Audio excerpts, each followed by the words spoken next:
The man had just returned to his hometown. When he received news of his father's death at the funeral, he smeared red powder on his face, honoring his father in his own way. And at that moment, his sister finally recognized him. They said you were dead. I am.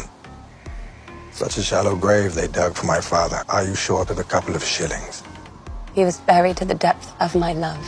After watching his father be buried with his own eyes, James went to the lawyer to ask about the cause of death. The lawyer told him his father had died of illness. James had been away from home for 12 years. Everyone believed he had died abroad, but only his father believed James was still alive. So he left James a small island. When James returned to the funeral, he noticed the guests eating with smiles on their faces, showing no signs of grief at all. His brother-in-law even told James to leave here and not to think about the island. And if you are ever short of 2 shillings, please do not hesitate to ask, as Africa also served me incredibly well. But then you will have no need for legacies now, will you? We were just leaving.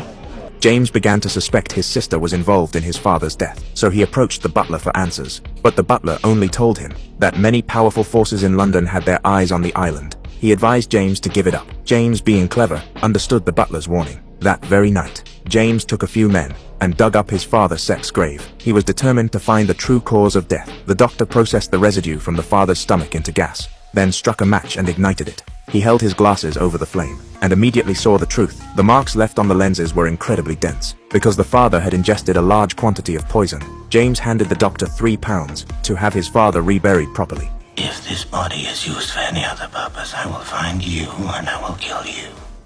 You tell every member of your profession. I know things about the dead. The next morning, James rode to the edge of the city. There he dug up a black bag from the ground and returned home. James asked the butler what his father had eaten. The butler replied he had eaten meals prepared by him and drank drinks from a nearby restaurant. But strangely, on the same day his father died, the shopkeeper also passed away unexpectedly. James warned the butler not to drink any more of those beverages and told him to leave the room immediately.